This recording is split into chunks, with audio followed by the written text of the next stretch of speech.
इस समय पूरे देश में आग लगी हुई है। पूरा देश राजनीति से झुलस रहा है। पूरे देश में लोग जो तपिश महसूस कर रहे हैं, शायद वो तपिश पहले कभी महसूस नहीं की गई। यूजीसी ने जिस तरह से देश में आग लगाई हुई है, पूरा देश दो धड़ों में बढ़ता हुआ दिखाई दे रहा है। लोग महसूस कर रहे हैं कि हो सकता है आने वाले समय में इस तरह की चीज़ें, इस तरह के आंदोलन और ज़्यादा बढ़ें, और साथ ही साथ ऐसे मामले भी बढ़ें जिससे ये जो जातिगत राजनीति है ये और भी तूल पकड़ती हुई दिखाई दे। और इसी विषय पर बात करने के लिए हमारे साथ में है वरिष्ठ पत्रकार शीतला तिवारी जी और साथ ही साथ वरिष्ठ पत्रकार भालचंद्र पांडे जी। हम इन दोनों से बात करेंगे, इस मुद्दे पर बात करके समझने की कोशिश करेंगे कि आखिर यूजीसी का मामला क्या, क्यों और कैसे लाया गया, किन परिस्थितियों में लाया गया, इससे सरकार को क्या फायदा और क्या नुकसान होने वाला है। क्या वास्तव में यूजीसी का मुद्दा जरूरी था, यूजीसी का कानून जरूरी था, या महज वोट बैंक को साधने के लिए ऐसे कानून बनाए गए। एप्स्टीन फाइल का नाम भी इस समय काफी चर्चा में है। कुछ लोगों का मानना यह भी है कि एप्स्टीन फाइल का भी यहाँ पर कुछ ना कुछ रोल हो सकता है। तो क्या वास्तव में एप्स्टीन फाइल जैसी ये जो चीजें हैं, ये इन कानूनों के लिए जिम्मेदार हैं या इसके पीछे कोई और बड़ी वजह है? इन सब मुद्दों पर हम बात करते हैं। तिवारी जी, लगातार यूजीसी का मामला तूल पकड़ रहा है। लगातार देखा जा रहा है कि यूजीसी की वजह से चारों तरफ हाहाकार मचा हुआ है, पूरा देश दो धड़ों बटा हुआ है, और लगातार सभी लोग, कोई पक्ष में है कोई विपक्ष में है, विरोध प्रदर्शन कर रहे हैं। दिल्ली यूनिवर्सिटी तक इसकी तपिश महसूस कर रही है, झुलस रही है। और जातिगत भेदभाव हालांकि पहले तो नहीं सुनाई देता था इतना, लेकिन जब से ये कानून आया है, चर्चा जब से हुई है, उसके बाद से ये जातिगत भेदभाव की बातें कुछ ज़्यादा ही जोर पकड़ने लगी हैं। क्या मानना है इस पर आपका, आप क्या कहते हैं?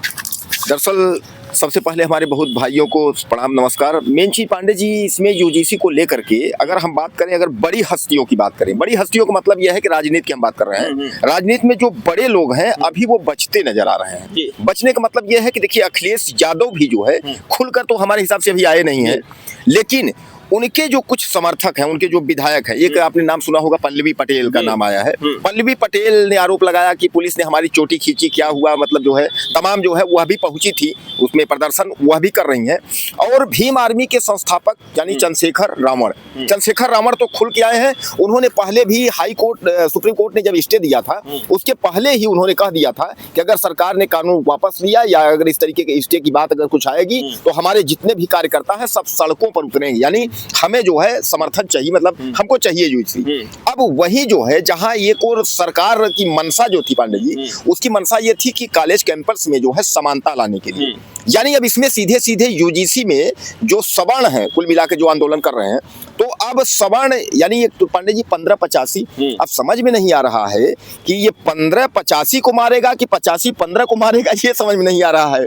गिनती एक तरफ ज्यादा है, एक तरफ कम है। तिलक तराजू वाला भी देख रहे हैं, वो अभी नारा तमाम जो है लोग।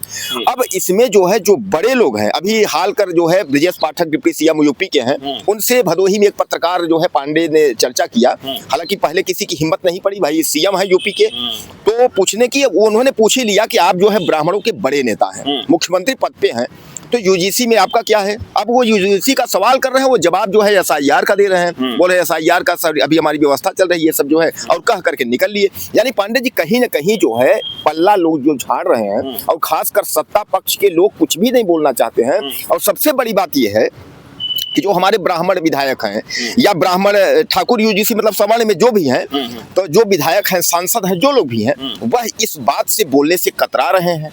अब यह समझ में नहीं आ रहा है कि अभी आपने जो कहा ना कि एप्स्टीन फाइल्स को, तो ऐसा तो कहीं नहीं है कि इस मामले को जो है दबाने के लिए उस फाइल का मतलब तमाम लोग जोड़ रहे हैं इसको। तो कहने का तात्पर्य यह है कुल मिलाकर के कि यह 2027, आपको याद होगा 2024 में जब लोकसभा चुनाव था, उसमें ब्राह्मण ठाकुर लाबी नाराज थी यूपी में। अब इस बार जो है ब्राह्मण लाबी और ठाकुर यानी सवर्ण में काफी लोग आ गए। तो पांडे जी, क्या आपको लगता है कि इसका असर जो है 2027 में जो है कुछ पड़ सकता है? 2027 की अगर बात की जाए तिवारी जी, 2027 में असर सीधा सीधा पड़ता दिखाई दे रहा है। जिस आधार पे कोई इमारत खड़ी हो, और उस आधार की नींव ही हिलना शुरू हो जाए, या उस आधार की जो ईंटें हैं वो आधार से निकल लेकिन जाए। पांडे जी एक चीज हम आपको रोकना चाहेंगे, जी। लोग तो यह कह रहे हैं कि ब्राह्मणों के वोट से हम जीतते नहीं है। किसी ने यह भी बात कही है, बिहार के वह बीजेपी का ही एक मंत्री है, जी। नाम नहीं याद है, उसने जो है ये कहा था कि भैया ऐसा है कि हम पंडितों के वोट से जो है जीतते नहीं है। मैं उस नेता को बता देना चाहूंगा, वो भले ही ये कह रहे हो कि हम ब्राह्मणों को वोट से नहीं जीतते हैं, लेकिन उनको ये पता होना चाहिए मंडल और कमंडल की नीति से ही इसकी शुरुआत हुई है।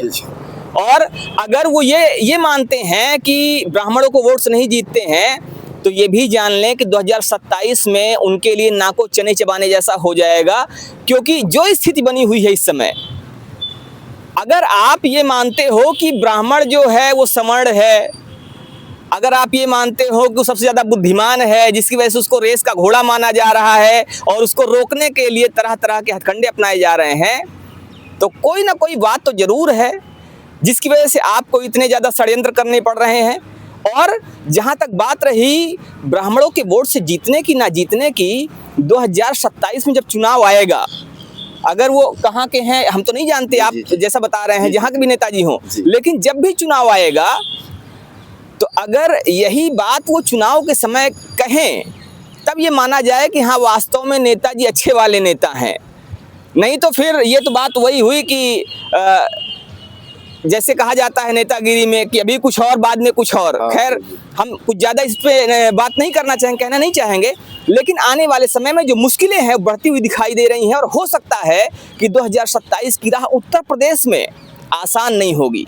और ना सिर्फ उत्तर प्रदेश की बात की जाए, बल्कि इसकी तपिश, इसकी जो गर्मी है वो आने वाले समय में भी महसूस की जाएगी, क्योंकि अब तो लोगों ने ये कहना शुरू कर दिया है कि ये कानून नहीं काला कानून है, और ये कानून इतिहास के पन्नों में दर्ज होगा। और ना सिर्फ इतिहास के पन्नों में दर्ज होगा, बल्कि ये भी दर्ज होगा कि ऐसा काला कानून लाने वाला कौन है। लोगों की आवाज़ें आ रही हैं, ऐसे लोग ऐसे बात कर रहे हैं, तो अब देखने वाली बात है कि ये जो कानून है ये कहाँ तक इनके फेवर में जाता है। लेकिन जहाँ तक लोगों का मानना है कि कहीं ना कहीं अखिलेश यादव जी की पीडीए को साधने की कोशिश हुई है। उधर अखिलेश यादव जी लगातार नारा दे रहे थे पिछड़ा दलित अल्पसंख्यक, तो उसको साधने के लिए इस कानून को लाया गया। लेकिन ये कानून वर्तमान में देखा जा रहा है कहीं ना कहीं राजनीतिक फांस बनता हुआ दिखाई दे रहा है, और इस राजनीतिक फांस से भारतीय जनता पार्टी कितना निकल पाएगी, कितना उभर पाएगी, ये भी समय बताएगा। फिलहाल हम समझने की कोशिश करेंगे कि जो हमारे साथ वरिष्ठ पत्रकार हैं भालचंद्र पांडे जी, इस विषय पर उनकी क्या राय है। क्या कहते पांडे जी? शिव जी, भाजपा हमेशा जो है कुछ न कुछ नया करने की कोशिश करती है, चाहे वो 14 के बाद से जितने चुनाव हुए हों, यूपी का 17 का चुनाव हो, फिर 19 का चुनाव हो, 22 का रहा हो या 24 का रहा हो, हर चुनाव के पहले भाजपा कुछ न कुछ नया करने का प्रयास करती रही है। उसी कड़ी में भाजपा ने कुछ नया करने का प्रयास किया। हालांकि प्रयास कितना सफल होगा ये तो आने वाला समय बताएगा। देखिए, ये तो जनता का मूड है। भाजपा का नारा रहा है कि एक रहोगे सेफ रहोगे, बटोगे तो कटोगे, लेकिन कहीं न कहीं भाजपा प्रयास करते करते काटने का प्रयास शुरू कर दी है। हिंदू को जोड़ते जोड़ते कहीं न कहीं हिंदुओं को ही काटना शुरू कर दिया इन्होंने। 18 में जैसे ही सुप्रीम कोर्ट ने SC ST पर कुछ नया सुझाव दिया, उन्होंने नया एक्ट ला के उस पर संशोधन कर दिया। ऐसे ही UGC लाए।